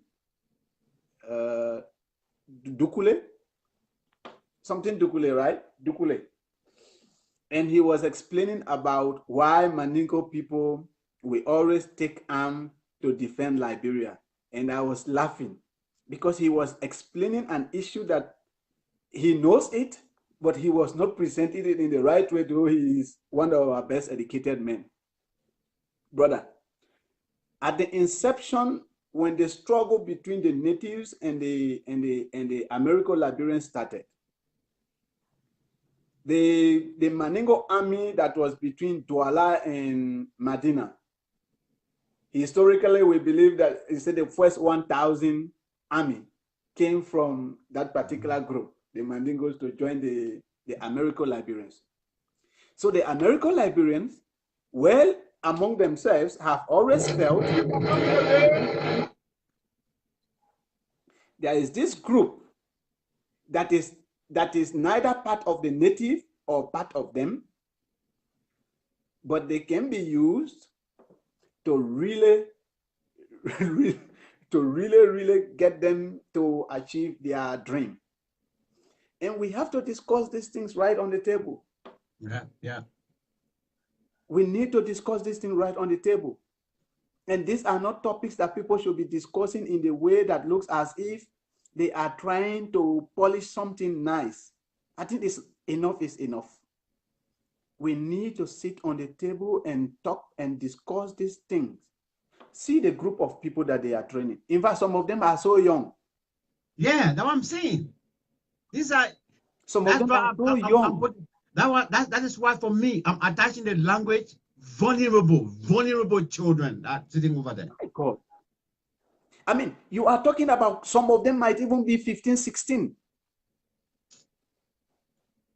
Because I know some of our guys, they can be 15, 16, and when they grow beards, they can be so huge. These guys are so young. Why are these guys doing this to us? Parents are so hungry they can't even get their daily bread. This is the same man that will appear that was in the same video who was talking about, I'll get application for your this and that. My God, why are these guys doing this to us? You know, at some point when you start to talk, why are these guys doing this to us, Max? I wish I know, but now I will go and clear them from water. Because even if they want to create a private company, these young guys are guys that you're supposed to open an institute where you can train them to become good citizens, not security, not bodyguards. For God's sake. They're treating them as some sort of refugees, the way they're treating other people in Libya. Okay. No, we are really big. Let me take some more calls. Thank you so much for your input, Mr. Noah. I appreciate you very, very much. Thank you. Yeah, brothers. Thank you so much.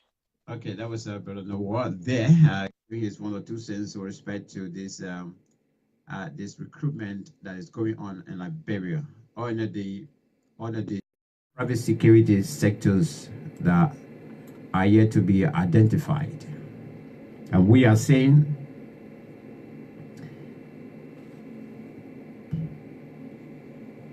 we are questioning the validity of this report.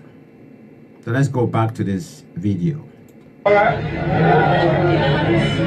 I got good news for you today.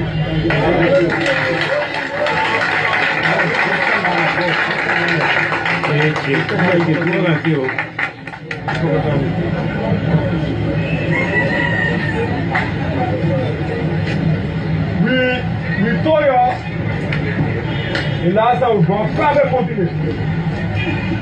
I told you I cannot get government job in law. You know what I told you? Yes. I want that to be clear. I cannot give government jobs to y'all. But what we can do, some of us have private friends, private companies that we can ask to get a job. Private companies.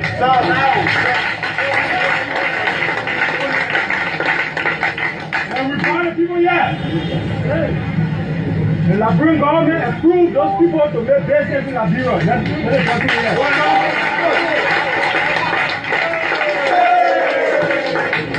And the people send their job application, 1,000 forms. They use the hard money. They brought a form here, 1,000 forms.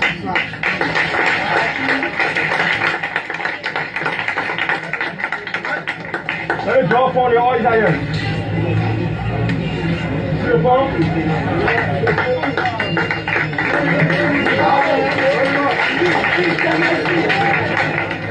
Have anybody asked you to buy a phone yet? No! Have I asked you to buy me surgery? No! Alright, just to make that clear. Please, if you find me to go up, space. The owner, mistake, we have been waiting for, that's why I got late. Don't pass the last time. The job, the need or the position that is available, they have it. Yeah, the man. Yeah, the man confused. The only mistake I was waiting for. You know, Liberian, this thing, we're talking here, and my brother was saying, maybe we might find it expedient to just sit on the fence and forget about it. But to me personally, given what I went through as a teenager growing up in the midst of that civil war, I can tell you that I am concerned. I'm concerned about the private security company going to the headquarters of the ruling party to recruit members of that party, to recruit vulnerable members of that party into a private security sector. I am concerned. I am indeed concerned. This is what I said. Justice Forum-Liberia will be contacting our human rights lawyers in Liberia, and we'll be contacting a committee in the House. We need more explanation with respect to this recruitment exercise. We want to know more detail about it. All right. I got good news for you today.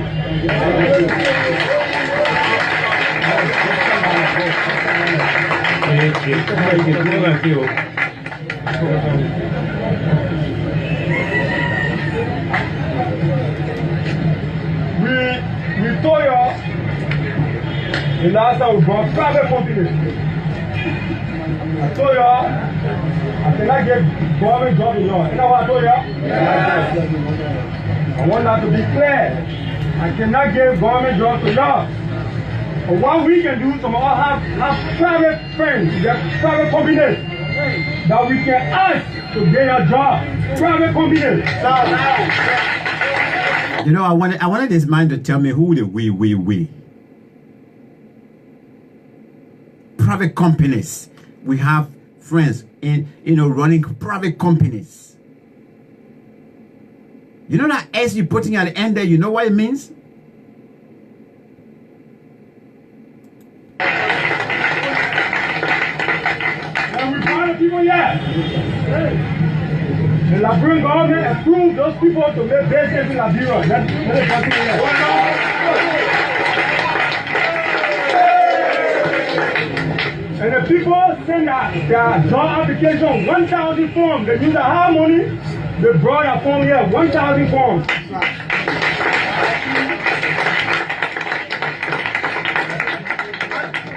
Let it draw form, they all is here. See the form?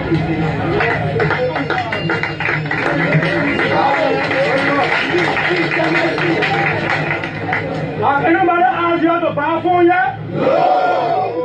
Have I asked you to buy me surgery? No! Alright, just to make that clear. Please, if you find meeting, go up. Space. The owner, Mr. We have been waiting for it. That's why I got it late. Your pass is sir. The job, the need or the position that is available, they haven't sent it to us yet. I've been calling them, they haven't sent it to us yet. So, how can I give you the form to fill out when the positions are not available? You don't know what you're applying for. You understand? The forms are here. 2 different companies, 500 forms, or 1,000. I got another good thing for you. Looking at your faces, you're 100 due. What is due for? It's due to help to move it.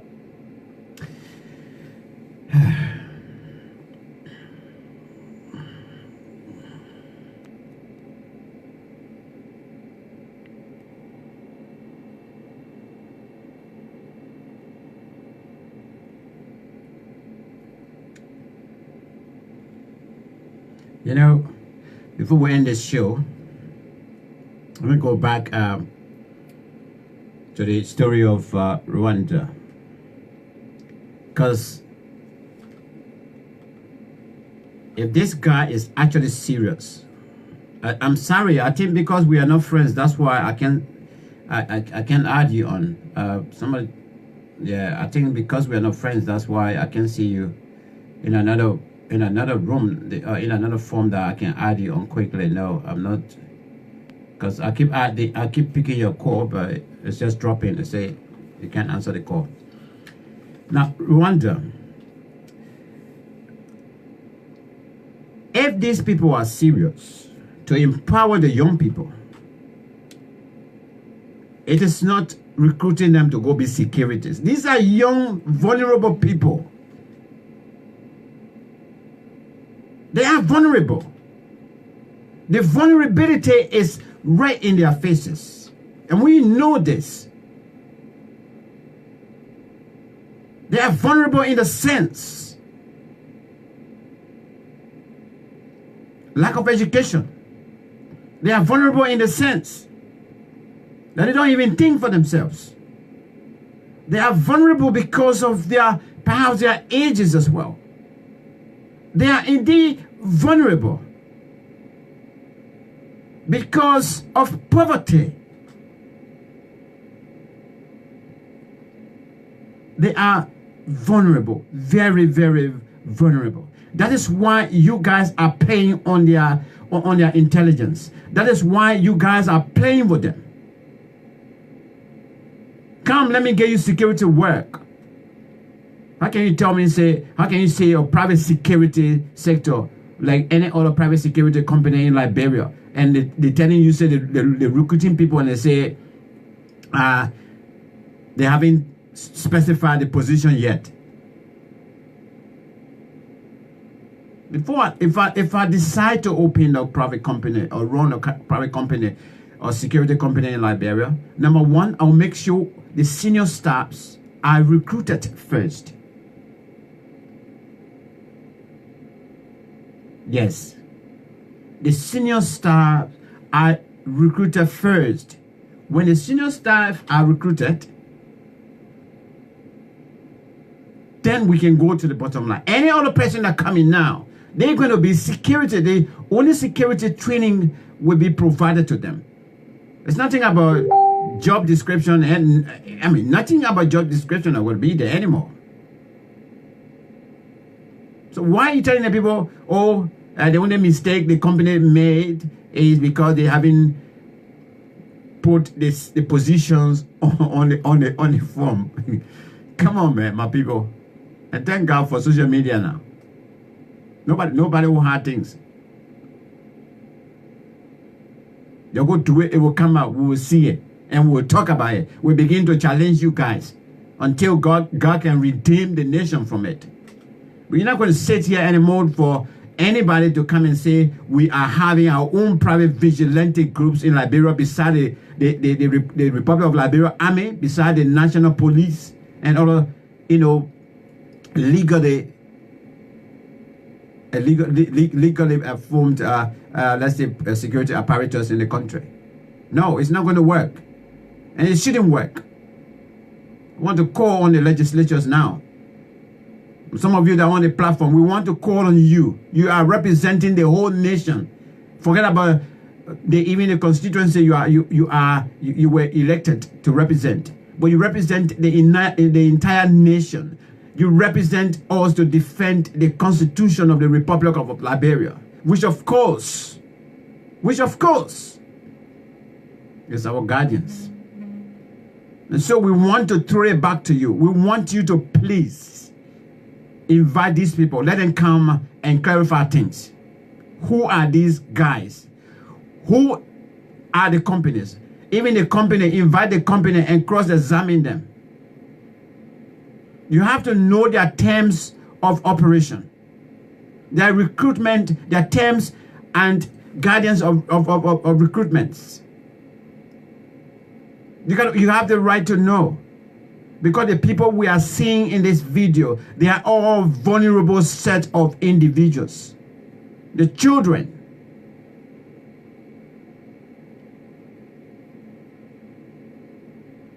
Rwanda, you know what Rwanda is doing now? All along, they've been trying to help their citizens. Today, they have decided to go in the classroom to the ones that are coming up. Going to the classroom at the elementary level, giving them computers. The last time a video I saw is about coding. They're teaching the children about coding, how to create code.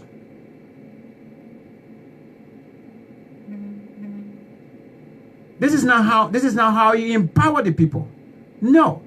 Empowerment is not by giving the young people, it's such a responsibility, telling them to go and stand outside in some, let's say, looking at, or trying to guard somebody, house, fence, where they sleep in the cold or so. Regardless, you don't even want to take their ages or so into consideration. And you say that's the avenue. You say you are giving back, you empowering the young people, these vulnerable young people. Come on, man. Shame on you guys. Shame on you guys. These young people had so much faith in you people. That is why they gave you the responsibility. They gave you the power. Because the young people thought that the promises you made, they saw it in your faces, especially our leader face. And they said, yes, you've got money. Since he got money already, we are convinced that he got money. When he comes to power, he's now going to corrupt. Any money he meets there or any money he will get, he will put it in the system. And all of us will enjoy. Yes, indeed. That's exactly what the young people thought. That is what they believe in. That is how they had it taught. That President Joshua was a rich man. They were convinced that Mr. Weah was a rich man. That all those that have been coming to power, they never have money when they get there. That's why corruption was at a high. Corruption was way up there. That this is an angel. This angel, he's got money, he's rich, And so when he comes, once he comes to power, indeed, he will look after the nation. He will develop the nation. That he will not get time to go into any other thing that has to do with corruption and also. Maybe perhaps some of you even thought that he would take his own money and put it in the system. And you convinced the little children. You lied to them. Those ones that are met at the party headquarters on the day of the launch of the campaign. Those that are interviewed, some of them were boastfully telling me, I am 17, I am 16, but I'm going to vote, showing me their voter registration cards. What kind of corrupt nation is this? The corruption starts right there. It starts right there. You went and forced these children to, and then give them voter registration cards. At the age of 16, wherein they're supposed to be 18. Boastfully, they were boasting in front of me there, showing me their voter registration cards and things. I'm going to vote for Mr. Weah. I'm going to wait for Joe Weah. Sometimes when they pronounce it, it's like they're calling something else.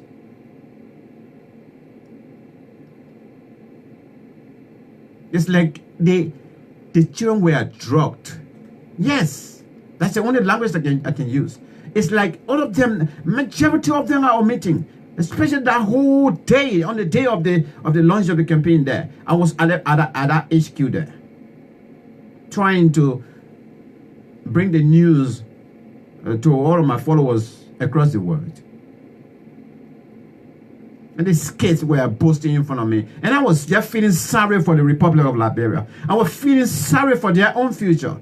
Because at that age, at the age of 16, you come and lie and you go and, sell your right, your voting right.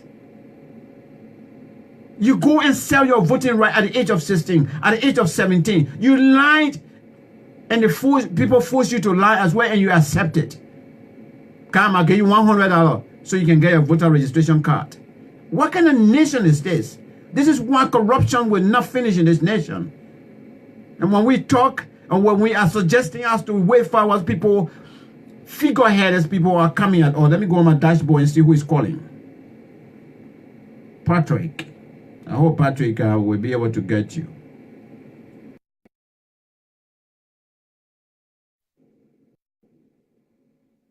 It's alarming. When we see these practices going on, we have the right to ask questions. And you have the right, you are actually obliged to answer us. We want to know, is this part of the promises that you made? Then when you get to power, you're going to make our children's life to be, flourishing by putting them in the security force, by making them to go and stand in front of your private home to look after you while you are in bed, you and your family, enjoying the comfort of the cold or whatever weather. Shame on you people. Shame on you people. These vulnerable children, and we refer to all of them as vulnerable young people. You're lying to them again. The other one standing there, he can't even comprehend what he's talking about. He's not even composed of what the news is trying to pass to the children. The company this, the company that, you can't even tell us the name of the company. The forms are here. The company, only thing, no job description on it, no position on it. So that's the only bad news. But all of you will make sure you get job on thing. The company will soon come. We get companies, we know companies that are coming in the country to employ people. Come on, man. Didn't we hear that? The first trip that Moroba Moru made. He went to see a family in America. He went to say he went, under the pretense of going to look for investors or so. When he came back to Liberia, what he told us then? In the next 2 weeks, investors would flow in Liberia. Where are they? Let me go back to the dashboard. Patrick, I don't know Patrick. Maybe because we're not friends, maybe that's why. I don't know. Let me see if I can find you. Okay, let's see. Let's approve Patrick.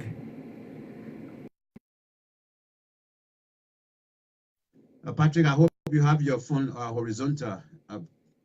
Advisably, normally it can go quickly through when you're using your when you're using a smartphone. Yeah, things like laptop or iPad, or so sometimes you find it difficult. Because on the smartphone, when you set it up to rotational, your phone to a rotational position, the moment you go in through the phone itself will just rotate to the position that the presenter is on. So right now I'm using my phone horizontally. The only way you'll be able to come in, your gadget have to be horizontal as well, or set up in a horizontal position. But let's see, you say adding, so let's hope by the time I see they're connecting, then I know you're coming on. So let's hope. I don't know whether the network from your side, but let's see let's hope we can get oh, it's gone again, it dropped. So it's not possible. I don't know, maybe because we are not friends, maybe that could be another reason. Again, and I hope we can get you this. I hope you're not going to drop again. Okay, say adding. And once they move from adding to connecting, then you get the signal that the person coming on. All right, so that's it. So for me, I'm not going to sit here to keep my mouth shut. We see it, we will talk about it. If there's anything evil, we will step on it. You take these children to the party headquarters.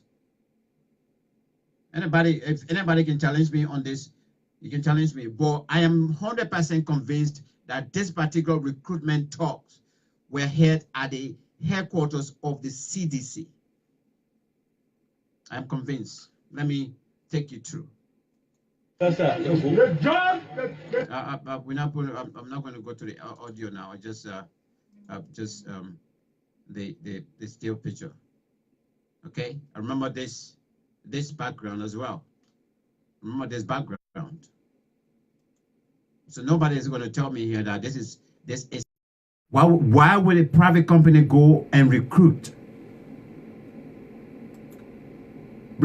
for their private security company at the headquarters of the ruling party anyway? Why? I want to know, and I have the right to know as well. Let's look at the other picture. Here they are. I'm specifically interested in the still picture. Here they are on the beach, went to take training. These are vulnerable people. Look at them. And you say you're getting 1,000 to recruit.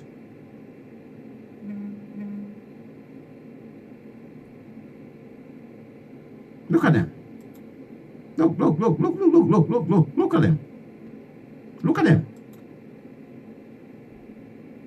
Look at them. Your whole explanation. You got to tell us what is behind this thing. What is behind this recruitment? You got to tell us more. These vulnerable children that you're having on the floor here, on the sand here by the Atlantic Ocean. You got to tell us. This is the same man that was in that video at the party headquarters. He's the same man that was talking about it. Let me go back to the dashboard. I don't know whether it's the same Patrick or yeah, Patrick again. I don't know, Patrick, what is going on.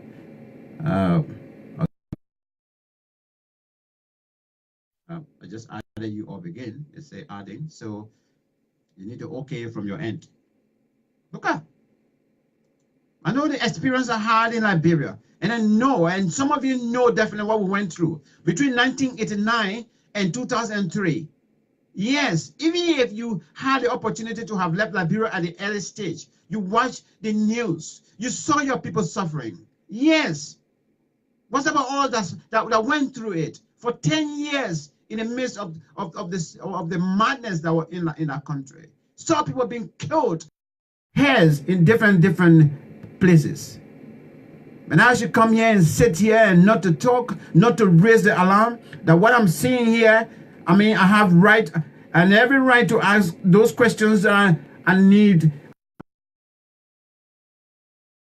I have the right, and you also are obliged to answer me. And every Liberian have the right to be concerned about what we are seeing here. This is not right. This isn't right. We thank God for social media now. You don't just hide things anymore. When you're doing it, you think you're doing it for yourself or for your own benefit, other people will benefit from it as well. So we are going to make use of these videos. We are going to make use of the news that you are making here, and we will contact our relevant. But we are concerned and we are worried as to where are we heading to. This is wrong. Let's try again for the last time. I think, Patrick, maybe because we are not friends, that's why this video, this link is not being, it's not connecting. Now we talk, they say you hate the government. This man speaking, he was speaking with an authority. We promise you, you know, this and that. What on earth? Want to help these vulnerable? Just send them to vocational training institutions.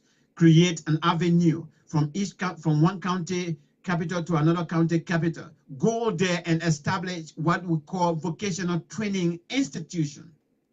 Some of them can go there and become journalists as well. Some of them can go there and learn about plumbing. Some of them can go there and learn about carpentry. When they graduate from there, and they are qualified, some of them can go and settle their manufacturing, you know, anything that we can use in homes also.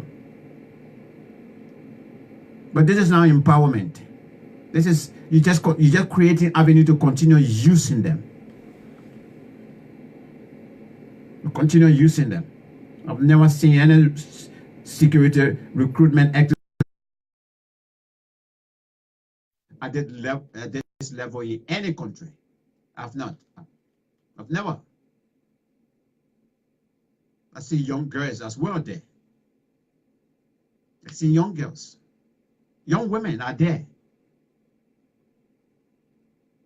The Ministry of Gender and Children Protection. You need to request this video and watch it. And then you need to play a part. Shame on them. Sorry, I don't think I don't think we can get this better as well. I think primarily I think my in recent, I don't think we are friends. That's why I have behaving like this. So I'm so sorry. Let me try for the last time. If it doesn't go on, we don't get you, then we're going to end the show. But this is it. Thank you. Let's put a song on. Before I tell you goodbye, let's.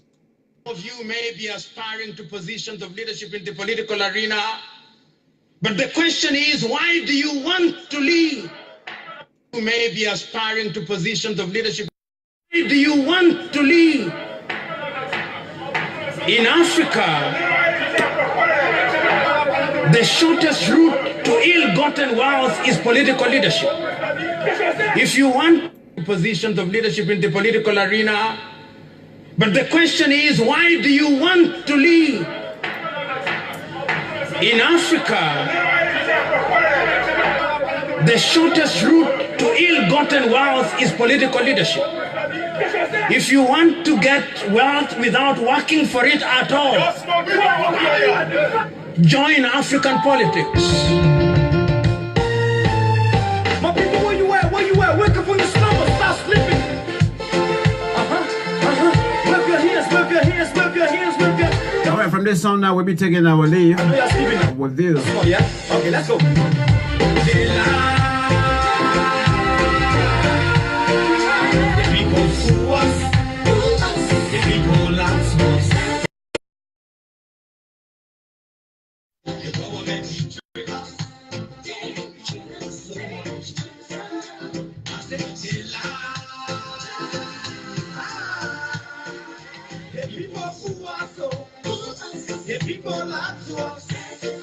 The government betray us.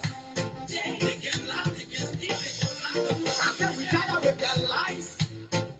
We tire with their promises that led us to a lot of damages.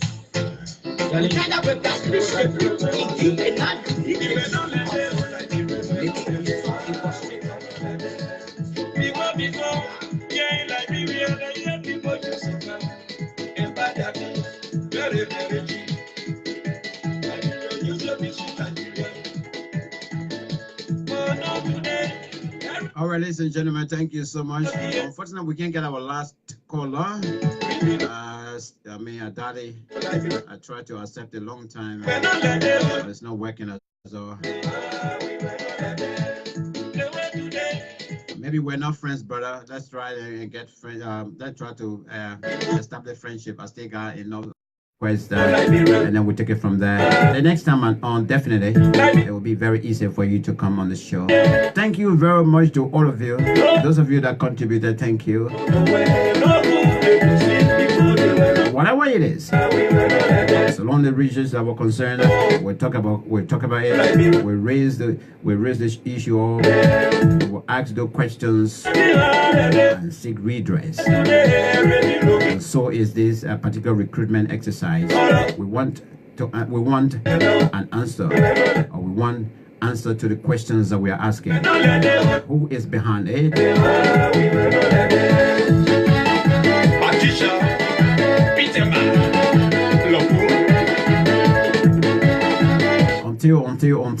Until later this evening on the print news review. Thank you so much for being there. Thanks for your support to this platform, or all my platforms as well. I love you all. But indeed, may God bless you. May God bless the continent of Africa. And above all else, may God bless Mama Liberia. I said, my brother, when me already. Me, I know, say you don't know. Me, I know when me already.